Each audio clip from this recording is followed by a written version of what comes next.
जय श्री कृष्ण। नमस्ते प्रिय भक्तों, कार्तिक मास की दूसरे अध्याय में आपका स्वागत है।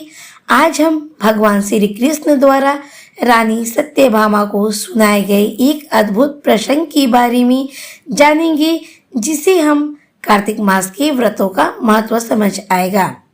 बात तब की है जब भगवान श्री कृष्ण द्वारिका नगरी में अपने पटरानी सत्यभामा के साथ बैठे थे। सत्यभामा ने मन ही मन सोचा कि भगवान मुझे सबसे अधिक प्रेम करते हैं और मेरा सौभाग्य अखंड है। अंतर्यामी भगवान श्री कृष्ण ने अपने मन में सोचा, सत्यभामा अपने पूर्व जन्म के पुण्य को भूल रही है, मुझे उन्हें इसका स्मरण कराना चाहिए। तब मुस्कुराते हुए श्री कृष्ण ने सत्यभामा से पूछा, हे प्रिय, क्या तुम अपने पूर्व जन्म की बात जानती हो? सत्यभामा ने आश्चर्य से कहा, नहीं प्रभु, मुझे तो कुछ भी याद नहीं। तब भगवान श्री कृष्ण ने उन्हें एक पुरानी कथा सुनाई। हे सत्यभामा, तुम ही पिछले जन्म में गुणवती नाम की एक गरीब ब्राह्मणी थी। तुम बहुत धर्मपरायण और भक्ति भाव से भरी थी, लेकिन गरीबी के कारण तुम कई अनुष्ठान नहीं कर पाती थी। तुम्हारी बहुत इच्छा थी कि तुम कार्तिक मास का व्रत करो, लेकिन निर्धनता के कारण यह संभव नहीं हो सका। तब तुमने ये सोचा कि मैं भगवान की सेवा तो नहीं कर सकती, पर मैं इस तुलसी की सेवा जरूर करूंगी जो मेरे आंगन में है। कार्तिक मास में उसने रोजाना तुलसी को जल दिया और उसकी पूजा की। इसके बाद उसने एक छोटा सा दिया जलाकर तुलसी के पास रख दिया और गुणवती ने मन ही मन यह सब भगवान विष्णु को समर्पित कर दिया। कार्तिक मास में उसने बिना कुछ खाए पिए कई दिनों तक यह व्रत किया। वह बहुत कमजोर हो गई थी, लेकिन उसकी भक्ति अटूट थी। एक दिन इसी अवस्था में उसकी मृत्यु हो गई।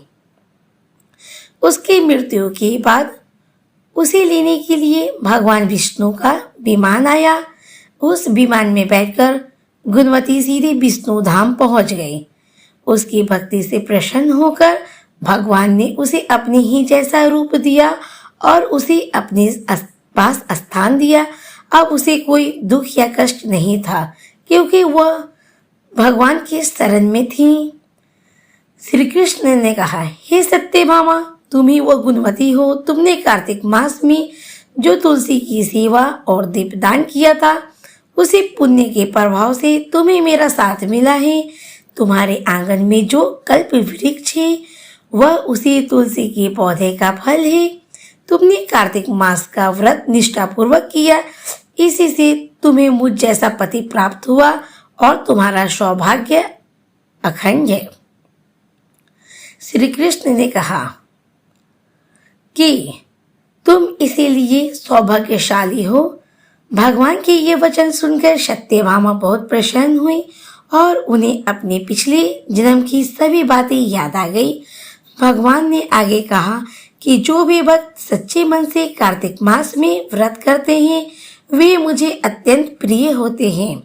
जब तप यज्ञ और दान का फल भी कार्तिक मास के व्रत के 16वें हिस्से के बराबर भी नहीं होता। तो प्रिय भक्तों, इस कथा से हमें यह सीख मिलती है कि सच्ची श्रद्धा और भक्ति से किया गया छोटा सा प्रयास भी भगवान को अति प्रिय होता है। आप भी कार्तिक मास में अपनी श्रद्धा अनुसार व्रत, दीपदान या तुलसी पूजन करके भगवान श्री हरि का आशीर्वाद प्राप्त कर सकते हैं। मास महत्व तो जिस प्रकार भगवान श्री कृष्ण ने रानी सत्यभामा पे कृपा बरसाई, उसी तरह हम लोगों पे भी सत्यभामा की तरह भगवान श्री कृष्ण अपनी कृपा बरसाए, अपना आशीर्वाद दे। तो भक्तजनों, यदि आपको यह वीडियो पसंद आई हो तो कृपया चैनल को सब्सक्राइब जरूर कीजिएगा। पसंद आई हो तो लाइक जरूर कीजिएगा। कमेंट में जय श्री कृष्णा लिखना ना भूले। भगवान आपकी सारी मनोकामना पूर्ण करे। भगवान हमारा भी कल्याण करे, आपका भी कल्याण करे और सदैव हम सभी के परिवार में भगवान सुख शांति बनाए रखे, लक्ष्मी का वास हो, भगवान नारायण का आशीर्वाद हो। एक बार बोलिए श्री कृष्ण भगवान की जय।